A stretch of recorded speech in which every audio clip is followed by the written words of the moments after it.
Explanation of the book: The Tipping Point's Revenge, Big Stories, Superspreaders, and the Rise of Social Engineering, by Malcolm Gladwell. Book. Introduction. In this book, author Malcolm Gladwell addresses a crucial topic: how ideas and behaviors spread in society, and the factors that turn a simple idea into a mass phenomenon. This work is a continuation of his previous book, The Tipping Point, in which he addressed a similar concept.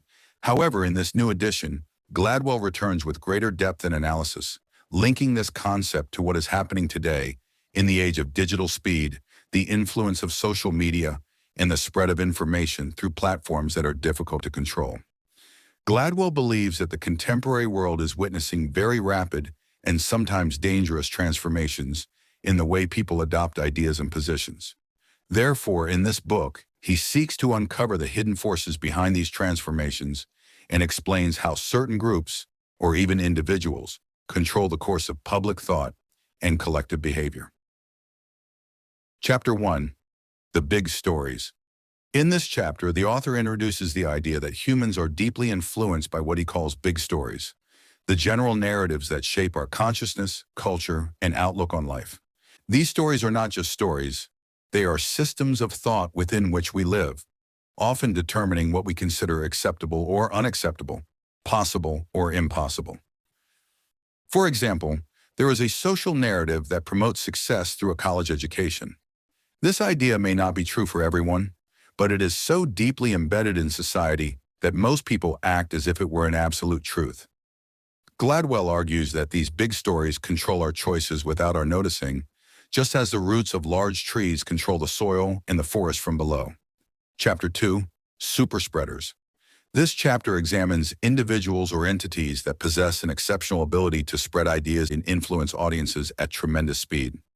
Gladwell calls them superspreaders. They are usually not ordinary people, but rather possess powerful tools or platforms, such as media influence or social media influence.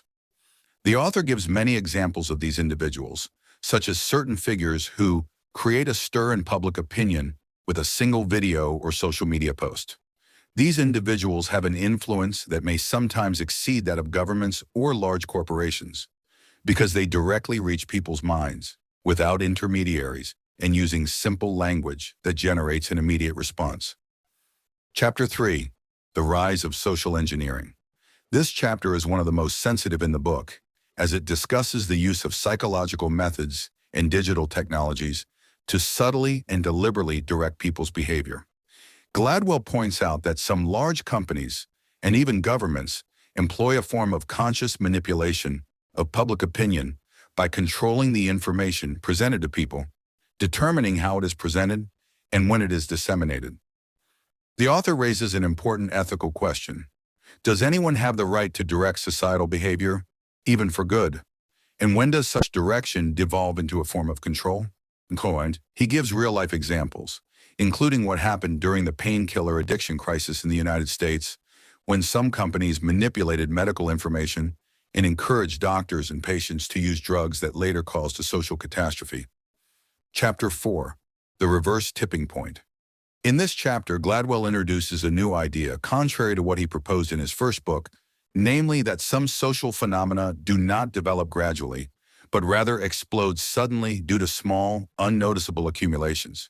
He explains that there are moments when everything is turned upside down, not because of a major driving force, but because of a very small change in the system's environment.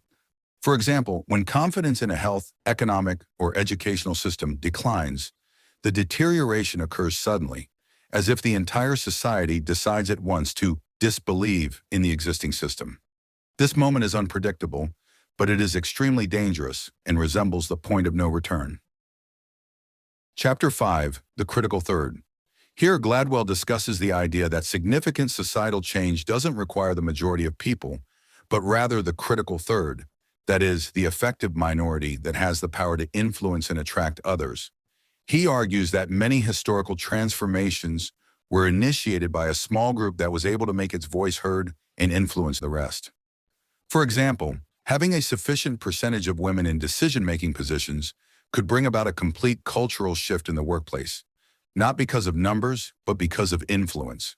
Chapter 6. What next? In this concluding chapter, the author reflects on the implications of these phenomena for the future of humanity. Is it possible to program human behavior? Are we truly free to make our own decisions? Do we need to control who wields the tools of influence in society? Gladwell doesn't provide definitive answers, but he calls for awareness and understanding, emphasizing that knowledge of these hidden forces is the first line of defense against manipulation and falling into the traps of false narratives. Overall summary: The Tipping Point Revenge is not just a review of ideas. It is a smart warning about how society can be reshaped by stories that are repeated, characters that are amplified, and techniques that are used behind the scenes. It is a call to think more deeply, to reconsider who we allow to influence us and what information we base our decisions on. It is a rich book, blending psychology, sociology, politics, and technology, written in easy language and engaging narrative, yet simultaneously carrying a heavy and disturbing message.